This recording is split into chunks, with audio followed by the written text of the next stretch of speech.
What if I told you that 12 Russian soldiers walked 40 kilometers behind Ukrainian lines in full daylight, and not a single radar, not a single drone, not a single patrol ever picked them up?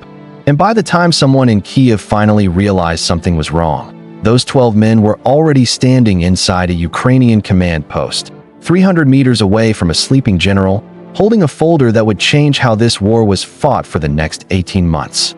It began on a quiet Tuesday in late September, somewhere in the eastern part of the Donetsk region.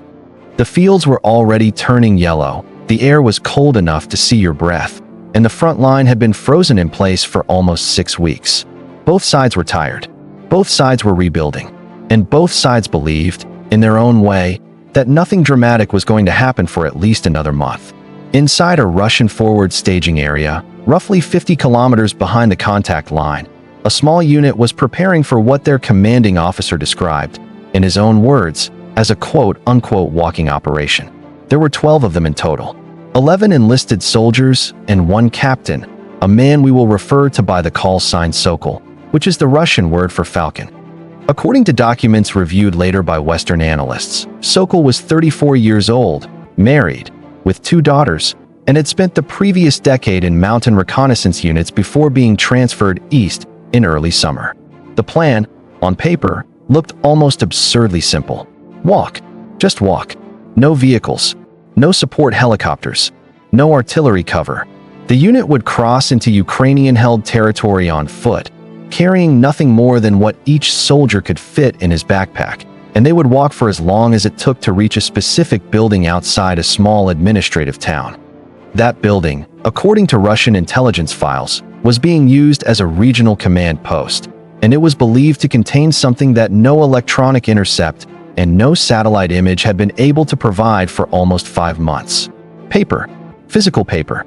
Maps, signed orders, names, frequencies, rotation schedules. The first day passed without incident. The unit moved through a thin strip of forest along an old gas pipeline corridor, an area considered too narrow and too exposed for serious troop movement, which was precisely why no one was watching it. They wore Ukrainian pattern uniforms taken from earlier engagements, with national flags stitched onto the shoulders. They carried Ukrainian-issue radios tuned to the correct frequencies, and Ukrainian field rations from fresh European shipments. To anyone watching from the air, they looked exactly like a small Ukrainian patrol coming back from a routine sweep. By the second day, a Ukrainian drone passed overhead, low enough that the men could hear the soft buzz of its propellers, but it did not slow down, did not circle, did not transmit anything unusual. According to a later internal review, the drone operator marked them in his log as a friendly recon team returning from coordinates that were, on his map, within the expected zone of movement for that day. He was not technically wrong. He was just looking at the wrong patrol. On the third day, the unit walked into a young Ukrainian forester checking on his beehives in a clearing none of them had seen on the satellite images. He looked up. He saw 12 armed men in Ukrainian uniforms. He waved. Captain Sokol waved back. They exchanged perhaps 4 sentences, in passable but heavily accented Ukrainian, about the weather and about a missing cow. Then the unit moved on.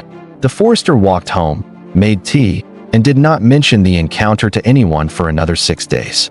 By the 4th night, the 12 men were within visual range of their target. The command post itself was an old 2-story school building, repurposed in the early months of the war, surrounded by a low wall and a single checkpoint at the front gate. The unit observed the building for almost 11 hours, sketching the rotation of the guards, the timing of the lights inside, the arrival of a single supply truck at 22 minutes past 9 in the evening. What happened next is, in many ways, the strangest part of the entire story. The unit did not attack. They did not breach. They did not fire.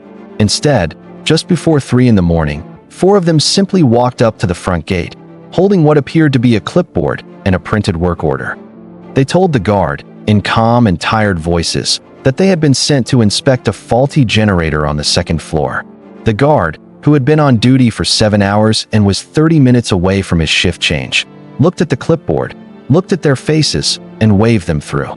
For the next 41 minutes, 4 Russian soldiers moved through a Ukrainian command post, took photographs of every document on every desk, copied the contents of 2 unsecured laptops onto a small portable drive, and walked back out the same gate they had walked in. They thanked the guard. They wished him a good rest of his shift. And they disappeared into the darkness behind the building, where the other 8 men of the unit were waiting in the tree line. The walk back was the most dangerous part. Ukrainian patrols had been quietly increased that night for an unrelated reason, and twice the unit had to lie completely still in shallow ditches while small groups of soldiers passed within 10 meters of them. But the patrols passed. The unit kept walking.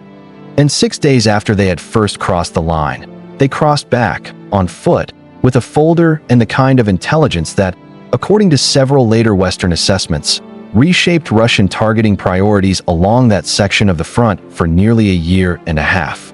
There is one detail that several analysts have pointed to as the most uncomfortable part of the entire episode.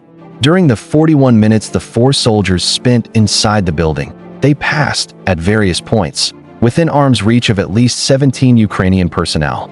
Officers writing reports, a radio operator on a long call, a young soldier sleeping at his desk with his head on his arms, a cook in the kitchen heating water for tea. None of them looked up. None of them asked a question. Not because they were careless, and not because they were poorly trained, but because the men walking past them looked, in every detail, exactly like the people they expected to see. And in that gap, between what we expect and what is actually in front of us, an entire operation lived and breathed and walked away.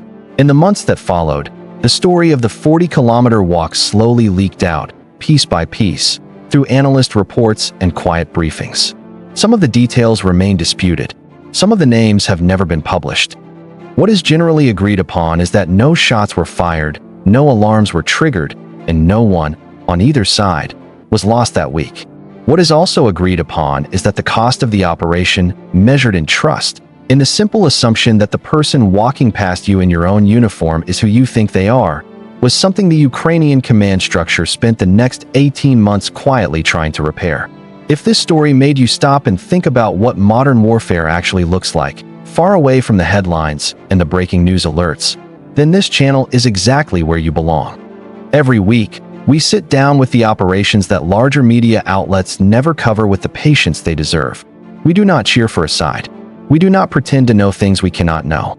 If that is the kind of analysis you have been looking for, take a moment right now to subscribe and turn on notifications, because the next case we are preparing is even harder to explain than this one.